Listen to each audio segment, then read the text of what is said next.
દોસ્તો તમે જોઈ રહ્યા છો ગ્રીન આર્મીની ટીમ આંધ્રપ્રદેશથી આખી ગાડી મગાવવામાં આવી છે મોટા ઝાડની, જેમાં લીમડો, પીપળો, વડલો, આંબલી અને ઉમરા જેવા મોટા ઝાડ લાવવામાં આવ્યા છે.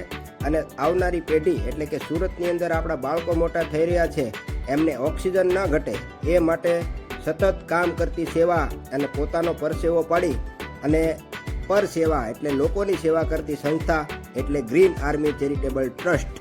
દોસ્તો આ ગ્રીન આર્મીની નર્સરી છે અને ગ્રીન આર્મી સુરતની અંદર 365 દિવસ વૃક્ષારોપણ કરવાનું કામ કરી રહી છે. અને આ નર્સરી તમને એટલા માટે બતાવું છું કે નર્સરીની અંદર અમે આટલા મોટા એટલે કે 5, 6, 7 ફૂટના ઝાડ મોટા લાવીએ છીએ. આ 2000 ઝાડ ગ્રીન આર્મી દ્વારા છે ને આજે લાવવામાં આવ્યા. અને આ 2000 ઝાડ એટલા માટે લાવ્યા છે કે આપણા જ બાળકો જે સુરતમાં મોટા થશે એ લોકોને ભવિષ્યની અંદર ઓક્સિજન ન ઘટે એ કામ કરવાનું કોઈ સંસ્થા કામ કરતી હોય તો એ છે ગ્રીન આર્મી. તો મારી તમને વિનંતી એ છે કે અગર તમે ઝાડ લગાવવાનું જો વિચારતા હોય, તમને એમ હોય કે મારે 2000, 5000, 10,000 ઝાડ લગાવવા છે, તો આ ગ્રીન આર્મી સાથે જોડાવ.